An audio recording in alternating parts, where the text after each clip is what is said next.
2/3, po marrin se do marrin 20 mandate PS-ja. Dhe ju po thoni 2/3 e 20 mandateve janë, ku diun, 10,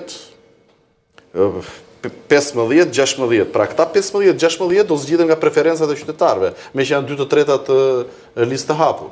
Kjo është mashtrim, kjo është mashtrimi që keni bërë ju te kodi elektoral qytetarëve shqiptar, që i thoni 2/3 janë listë të hapur. Nuk është e vërtetë që 2/3 janë 2/3 nuk zgjidhen nga listë të hapur, janë kandidat në listë të hapur. Ju lutem, nuk ka asnjë mashtrim sepse kjo ka qenë e qartë që në Po ju sapo e thatë që dhe për te asaj e kundërta, ky populizmi që bëhet me lojën me votën preferenciale. Unë si afare për preferenciale. Ti si individ, ti si qytetar, ke të drejtë të zgjedhësh deputetin tënd. E para ju nuk e dini se për çfarë sistemi zgjedhor jam. Dakor, jo nuk e pyeta për sistemin. Jam duke thënë që mënyra se si po e dëgjoj të arsyetoni më bën të mendoj që ndoshta a e keni menduar që ky lloj të votuarit dhe të përkrahurit e kësaj ideje që më shumë deputet do duhet të zgjidhin qytetarët dhe jo partit i cënon drejt për së drejti partit?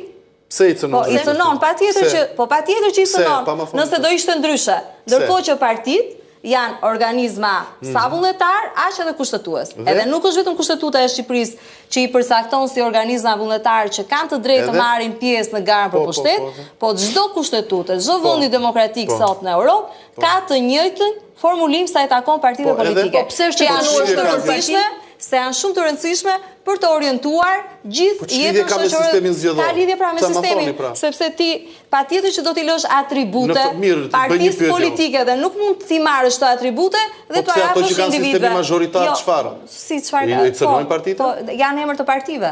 Çdo kush është me emër të partive, po ata që i zgjedh populli direkt. Partitë kanë ceduar diçka. Se në Britaninë e Madhe dhe në Francë që përdoret sistemi mazhoritar nuk japi rol partive. Një pjesë të kandidatëve që ju thoni janë shumica 12 vet i kam lënë në listën mbyllur, pra i kam zgjedhur unë si parti politike, por gjysmën e tyre plus ja kam lënë qytetarëve ta zgjedhin. Edhe kjo është edhe shenjë pjekurie e një partie politike. Para unë nuk thash njërë që unë jam për sisteme listat hapura 100%. Nuk thash se nuk ka formula të përsosura se po do kishte do ishim unifikuar edhe ne. Kjo që thoni ju nuk është e vërtet fare, sepse në Francë dhe në Britani deputetët zgjidhen direkt nga populli, është mazhoritar kokë më kokë direkt. Kjo nuk e bën që të ulet roli partive. Se ju thatë që po të me listat të hapura, ulet roli partive sepse partitë janë organizata. Ato janë deputet të partive dhe janë të ngjashëm me kryetarët e bashkive që zgjedhim ne në zgjedhjet lokale çdo 2 vjet. Ajo që thash unë ju është kjo. Nuk është vërtet që 2/3 e deputetëve shqiptar zgjidhen me votën e qytetarëve. Jo, unë thash ndonjëherë që 2/3 Ju thoni që listat janë të hapura në 2/3. Po, që do të thotë, në 2/3 pjesë të listës, se çudi që mund të marrësh 140. A kandidohet për 140? Po si që po seriozisht e keni këtë? 140. Po që ku ka 140? Matematikisht, a të bën sens kjo gjë? Jo, nuk bën sens. Bën matematikisht, po jo politikisht, nuk ekziston. Po matematikisht, pra dhe unë do të them që 2/3 ta kanë lënë ty si opsion të zgjedhësh, por me kujdesin që të mos azgjësohen partitë politike, sepse ne vetë kemi pranuar që në sistemin ton kushtetues të kemi partitë politike se ky është debati që ka. Patjetër që azgjëson. Po pse listën kush do ta bëj? Monopoli. Më fal, listën në Tiranë, nëse është listë e hapur komplet, kush do ta bëj listën e deputetëve? Si? Në qoftë se është listë e hapur komplet, kush e bën listën e deputetëve? Në një mekanizëm tjetër. Ishte mekanizmi Hersit, sepse do të bëje Dirama me Sali Berishën listat në 2021 dhe ajo ishte një listë e hapur komplet. Pa herës. Në qoftë se është listë e hapur komplet, pa herës fare. Nuk ka një listë pa herës dhe për mua nuk duhet të ketë sepse për ndryshe. E ka Kosova pa herës, ka një proporcional kombëtar pa herës. Dhe ato zgjedhjet në Kosovë janë quajtur dhe industria e vjedhjes, po tjetër për atë. Sepse për ndryshe individët nuk do lidheshin me partitë. Nuk do lidheshin në grupin që është problemi. Patjetër që bie. Patjetër që bie, sepse ti nuk do lidhesh me partinë. Dhe nuk lidhesh me vendimin e grupit. Ti i prirur ti je individualist. Nuk ka rëndësi fare se kush e bën listën. Rëndësi ka çfarë vjen mbrapa, çfarë vjen mbrapa. Dhe sot me këtë formulë, çfarë u intereson partive politike? U intereson të marrin vot. Mese se ky nuk ishte debat, që do të bëhet ky është debat shumë teknik. Aq edhe për kandidatëve. Ky është debat shumë teknik. Ju alash pak minuta me qenë se debati vërtetësia e formulës së dhe me shkrimin një debat Është shumë teknik, po tjetër histori. Ajo që deshë për ta mbyllur këtë pjesë po shkoi publicitet. Në fund të ditës nuk jam dakord me asgjësimin e partive. Unë si person. Po pse ja zgjeson partisë se do të kthehemi teknikë. Partit nuk ja zgjeson dot njëherë dhe të duash se nuk është.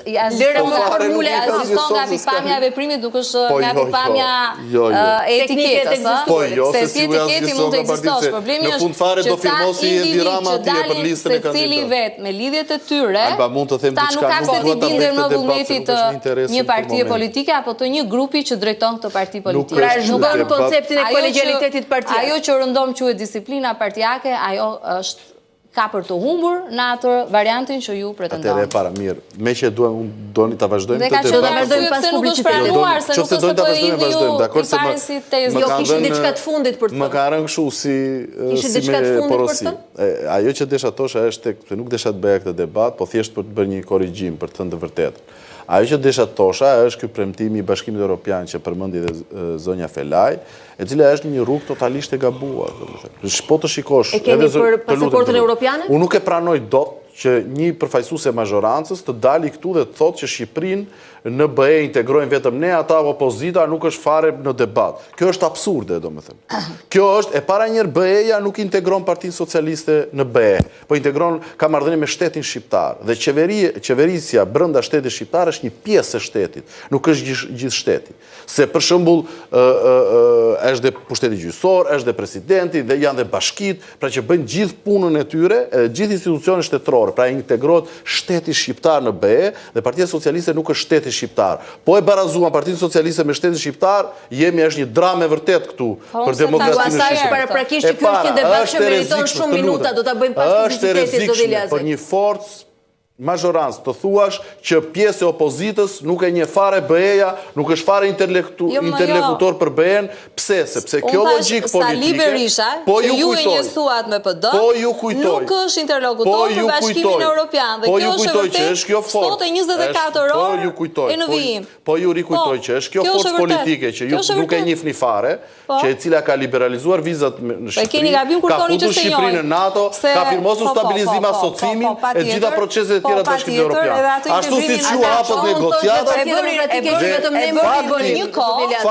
besoj që kujtoni se kur ka ndodhur që ju e përdorni integrimin evropian për politikë të brendshme, na ka lënë 35 vjet jashtë Europës. Kjo është historia. Besoj që ju kujtoni. Kjo është e vërtetë. Publiciteti do ta kthejë integrimi i Europës, e thon prej vetë atyre. Për interesa politike të brendshme na ka lënë 35 vjet jashtë. Si mohimi i Judës i bëri Jezu Krishti, që kishte aty dhe mohoi. Kjo është rrugë e gabuar për integrimin e Shqipërisë. Sigurisht qeveria ka pjesën kryesore, të lutem. Sigurisht që qeveria ka pjesën kryesore të meritës.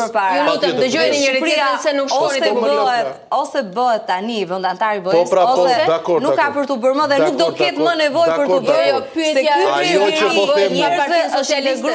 që po them unë është kjo. Nuk po pyet se çfarë mendon. Ajo që po them unë është kjo. Sigurisht që qeveria ka pjesën e meritës kryesore nëse ndodh integrimi siç thonë ju Po pra këtë po them. Por ama të përvetësosh një proces e cila është një ëndër e shqiptarëve 35 vjet dhe më shumë ndoshta, duke nxjerrë opozitën jashtë fare, kjo është në dëm të Shqipërisë dhe të integrimit vetë. Kjo çështje e pamundësie dhe teknike këtij procesi. Pak sekonda publicitet dhe rikthehemi për ta vjuar pjesën e dytë. Vazhdoni qëndroni me ne.